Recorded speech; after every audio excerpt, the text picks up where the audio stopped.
مسجد نبوی کا صحن تھا اور ایک شخص کونے میں بیٹھ کے دعا مانگ رہا ہے. ذرا اس کے دعا کے لفظ سنیے. اللہم انی اسألک بانک انت اللہ. اے اللہ میں تجھ سے اس لیے مانگتا ہوں کہ تو میرا اللہ جو ہے. ذرا غور کیجیے. میرے والد گرامی فرماتے تھے کہ بیٹا باپ سے کہے کہ ابا جی میں آپ سے اس لیے مانگ رہا ہوں کہ آپ میرے ابو جو ہیں، تو باپ کو اپنا وجود بیچ کے بھی دینا پڑا تو اس کی ڈیمانڈ پوری کرے گا. تو اس لفظ ہی ایسا کہہ دیا کہ ابو میں آپ سے اس لیے مانگ رہا ہوں کہ آپ میرے ابو جو ہیں، تو میں نے آپ سے ہی مانگنا. تو بندہ کیا کہہ رہا ہے؟ اللہم انی اسألک بانک انت اللہ. اللہ میں تجھ سے اس لیے مانگ رہا ہوں کہ تو میرا اللہ جو ہے. لا الہ الا انت، تیرے علاوہ کوئی ہے بھی تو نہیں.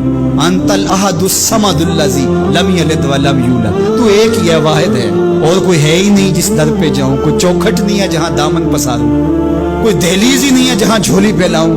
تو بے نیاز ہے اور تجھے نہ کسی نے جنم دیا اور نہ تو نے کسی کو جنم دیا. مالک میں تیرے حضور دعا کر رہا ہوں. یہ وہ دعا کر رہا تھا کہ میرے حضور نے سن لی.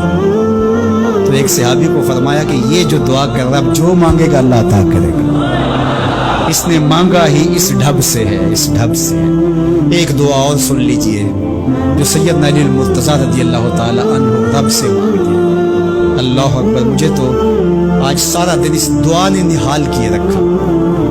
یہ دعا مانگتے ہیں تو عجیب کیفیت ہوتی ہے. یا سریع رضا اغفر لمن لا یملک الا الدعاء. اے جلدی راضی ہو جانے والے، چھیتی مان جانے والے، اغفر لمن لا یملک الا الدعاء. اسے معاف کر دے جس کے پاس دعا کے علاوہ سہارا ہی کوئی نہیں، جس کے پاس دعا کے علاوہ کچھ ہے ہی نہیں جو پیش کر سکے. التجا ہی کر سکتا ہے، ترلا ہی کر سکتا ہے، منت ہی کر سکتا ہے. منتوں اور ترلوں کے علاوہ جس کے پاس کچھ نہیں ہے، اے جلدی مان جانے والے اس کی مغفرت کر دے، اس کو بخش دے. اللہ اکبر. تو وہ کریم ہے، وہ کہتا ہے میرے در پہ آؤ تو صحیح، کوئی جھولی پھیلاؤ تو صحیح. ہم تو مائل بکرم ہیں، کوئی سائل ہی نہیں. راہ دکھلائیں کسے راہ رب منزل ہی نہیں. کوئی آئے تو صحیح، جھولی پھیلائے تو صحیح، کوئی طلب تو کرے.